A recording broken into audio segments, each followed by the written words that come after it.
Hi, it's McKay, and welcome to day 19 of my 40-day quest to write my book.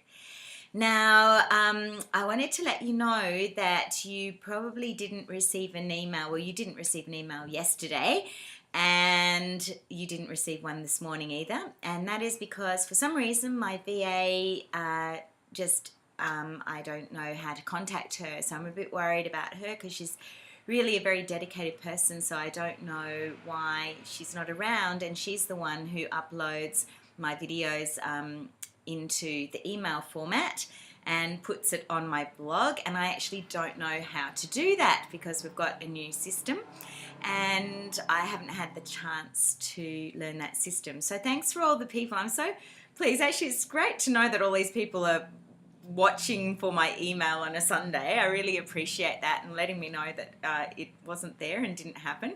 So that's exciting. It means that I know that you guys are following my quest, so that's really cool. So I will send out an email later on this afternoon, and hopefully I'll understand how to use the new system and learn how to use it. But for now, I want to share with you something a bit exciting, and it's really kind of an overview of what's the relationship between the best of who we are and the way that we behave. And basically, the best of who we are has to go through our personality in order to display behavior, and that can create some particular issues and problems. So I thought I would explain that today because it's a really big part of my book and a part of the coaching that we do. So I thought I would show you here. So basically what we've got is we've got our big self, which is our soul or our spirit, or what we might call our mature or functional self. It's basically the best of who we can be, our ideal way of functioning in the world, our ideal way of expressing ourselves. And that aspect of ourselves basically has 3 passion archetypes, which is part of the way it expresses itself, and 1 talent archetype. And basically what happens is that most people, when they're doing a job, is they usually are accessing their talent archetype, and they do their job doing that and they make their money from that. And then their passion archetypes is usually something that they do as a hobby. And then what happens is they spend all that time at work doing something they don't want to do to make money, and then they have their hobby time doing something they do want to do, that is their passion and purpose. And what we want, and what passion and purpose coaching is all about, and what my book is about helping people to bring their passion and purpose into what their job is and use their talent to make money from what their passion and purpose is. So when you marry your passion archetypes with your talent archetype, then you have your calling. But what most people do is when they start to do their passion and purpose, they forget about their talent, and then they don't make money from their passion and purpose. And obviously we want to be able to make money from our passion and purpose because that's how we make it sustainable. Now, my personal passionate archetypes are the innocent adventurer. So this is someone who's a pioneer. The creative nurturer, this is someone who's creative. And the magician, and this is somebody who crafts a skill that then looks magical to others. Now, the thing is that the big self, or their spirit or soul, has to express those 3 archetypes through the little self, which traditionally has been called the personality or the ego, but we might think of it as the immature or the dysfunctional self. So this little self, this personality, its whole thing is about belonging and survival. And that's pretty much what it thinks about. And it's very immature in the way it processes. So it's very much like either a little child or a teenager. And sometimes the child and the teenager can be wonderful and expressing themselves well, but often the child is sort of behaving like a bit of a victim, and the teenager is behaving in a quite rebellious way. And this is often not the most functional way that we can express ourselves. Now, each one of our archetypes then has a small self way that it expresses itself. So, for instance, my innocent adventurer, me personally, mine wants to escape all the time. My creative nurturer wants to be overindulgent. And my magician wants to just have a magic pill that magically solves all my problems for me. Now, if my little self was behaving like a child or a teenager, then in terms of writing my book, I wouldn't actually be able to actually get my book written, because my desire to escape, overindulge and have a magic pill would stop me from actually writing.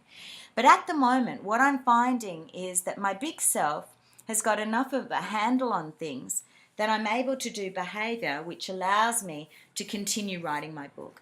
But if I found that this behavior was completely taking over and I wasn't able to actually write, then I'd probably go off and do some coaching to clear whatever was happening in my childhood or whatever was happening in my teenage years or any other time that's preventing me from actually having this sort of functional and mature behavior that allows me to move through my book.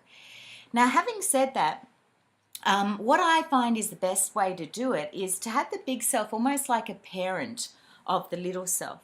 And therefore, it's going to give a little bit of escaping and indulgence. Like I went to Pittwater, but I went, okay, little self, you want to go and escape? Well, we'll escape, but we're going to take our book with us and we're going to continue doing the work.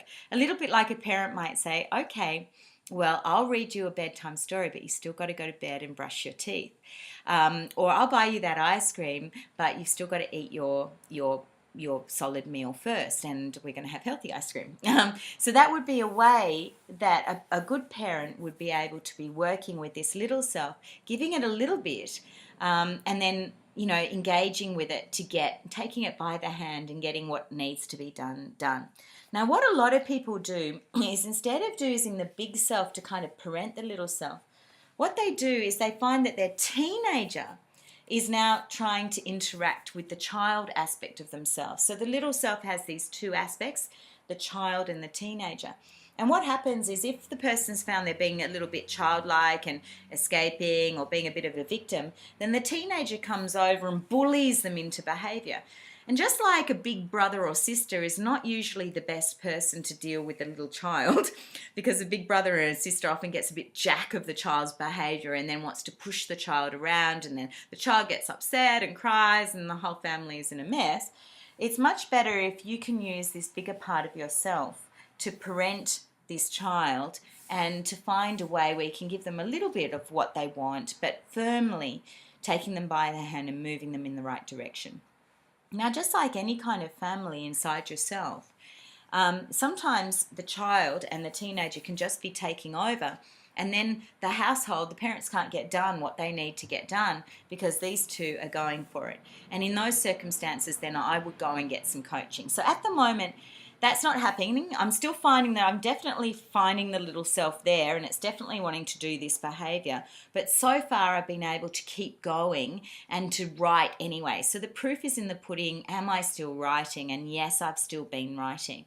But if these get too much, then I'll go off and I'll do my own coaching. And yes, I still do my own coaching as part of being a clinical member of the Australian Board of NLP. It's important to do supervision, which includes self-care and self-coaching, because, when you're working with a lot of people, you've got to make sure you're not taking on board their stuff. You've got to make sure that you're a clear channel and that you're looking after yourself and your stress levels are at a level where you can cope with them and the changes that they're making and support them properly, particularly when they might be finding some resistance. So then that way, you're not bullying those people into change, you're supporting them and nurturing them. So it's important that you have your own coaching as well. And if I find that this gets too much, then I will certainly go on with that. Now, what we find is that with a parent looking after the little self can have 3 areas that it can be having a problem. It can be having a problem with the physical body, can be having a problem with emotions, and can be having a problem with mindset.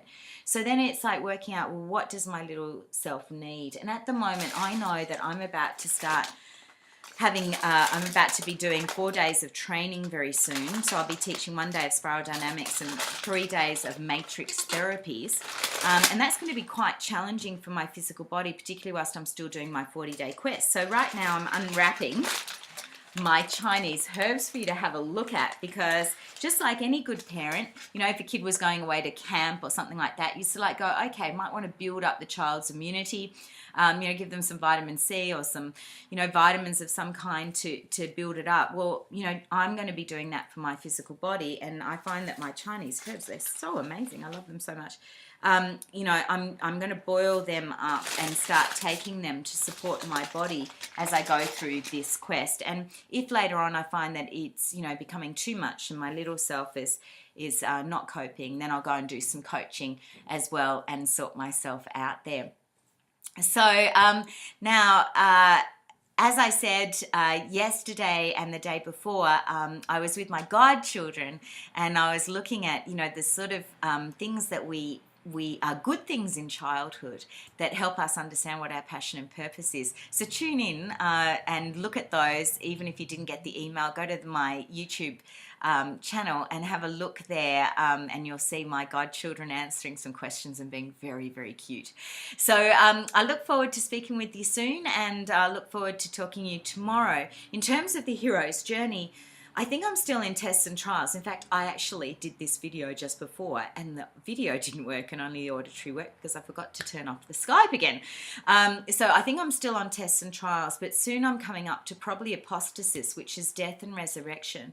And that's basically where your big self totally is able to take over and manifest properly, and your little self kind of goes through a little death where it is able to expand and become more mature and become a better channel of your big self, and then things become a lot easier. I don't think I've passed that phase yet, and I think I'll probably pass that phase as I go through my biggest challenge, which is going to be running my trainings and doing my quest at the same time. So during that phase, I'll probably go through apostasis or death and resurrection, and then I'll have crossed the second threshold.